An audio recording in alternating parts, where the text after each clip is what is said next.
हमारे खुदावन यीशु की अंजील मुक़द्दस लूका के मुताबिक उसका 21वां बाब 5 से 11 आयत तक। एक दिन जब बास हैकल की बाबत कह रहे थे कि वो नफीस पत्थरों और नज़र के तहाइफ से आरास्ता है, तो यीशु ने कहा, वो दिन आएंगे कि इन चीज़ों में से जो तुम देखते हो पत्थर पर पत्थर छोड़ा ना जाएगा, जो गिराया ना जाए।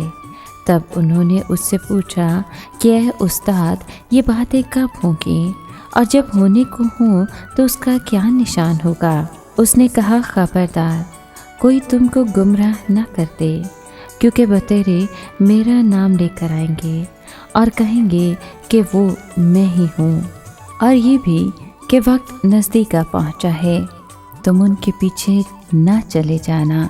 और जब लड़ाइयों और फसादों की खबर सुनो तो घबरा न जाना, क्योंकि उनका पहले वाक़ई होना ज़रूर है, मगर उस वक्त फ़ौरन अंजाम न होगा।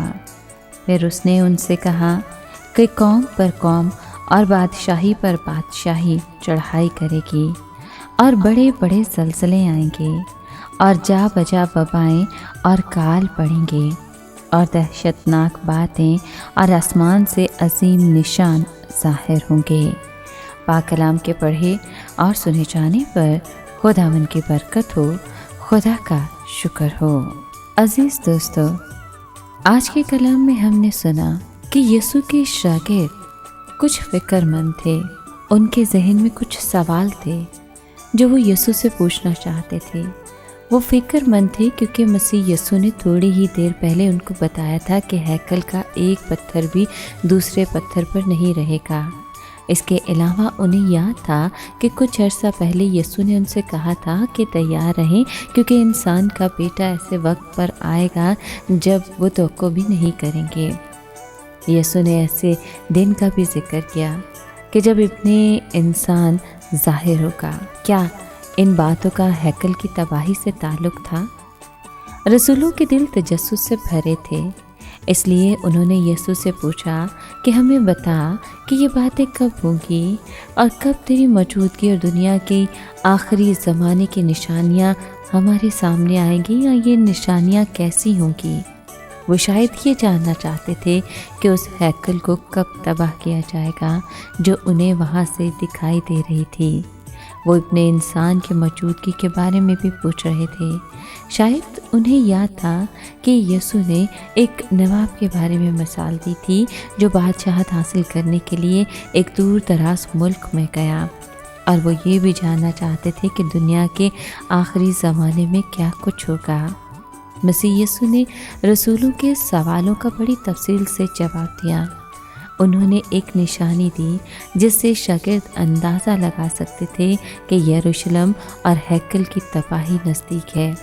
इस निशानी से मुस्तकबिल में उनके पैरोकारों को भी पता चल सकता था कि मसीह यीशु बादशाह के तौर पर मौजूद है और दुनिया का खात्मा नज़दीक है। मसीह की पेशनगोई रसूलों की ज़िंदगी ही में पूरी होने लगी। मसीही इस पेशनगोई की वजह से चौकस थे। इसलिए यीशु की मौत के 37 साल बाद, यानी 70 की दहाई में जब यरूशलेम और हैकल को तबाह किया गया तो वो अपनी जान बचा सके। लेकिन यीशु मसीह ने कुछ ऐसी बातों की पेशनगोई की थी जो उस वक्त पूरी नहीं हुई थी। इनका ताल्लुक़ आखिरी ज़माने और उनकी मौजूदगी से था। इस हवाले से मसीह यीशु ने रसूलों को मज़ीद मालूमात दी ताकि उनके पैरोकार पहचान सकें कि ये ज़माना कब शुरू होगा। मसीह यीशु ने कहा कि उस वक्त जगह जगह लड़ाइयाँ होंगी, कौमें एक दूसरे पर चढ़ाई करेंगी और सल्तनतें एक दूसरे के ख़िलाफ़ उठेंगी। उन्होंने ये भी कहा कि बड़े बड़े ज़लज़ले आएंगे, जगह जगह कहत पड़ेंगे और वबाएँ फैलेंगी। फिर मसीह यीशु ने शागिर्दों को आगाह किया कि लोग तुम्हें गिरफ्तार करेंगे, अज़ियतें भी पहुंचाएंगे, झूठे नबी उठ खड़े होंगे और बहुत से लोगों को गुमराह करेंगे। और चूँकि बुराई बहुत बढ़ जाएगी, इसलिए ज़्यादातर लोगों की मोहब्बत ठंडी पड़ जाएगी। और इसके अलावा बादशाहत की खुशखबरी की मुनादी सारी दुनिया में की जाएगी ताकि सब कौमों को गवाही मिले। फिर खात्मा आएगा। حالانکہ مسیح یسوع کی پیشن گوئی کی کچھ باتیں یروشلم کی تباہی سے پہلے اور اس کے دوران پوری ہوئیں، لیکن ان کو مستقبل میں زیادہ بڑے پیمانے پر پورا ہونا ہے۔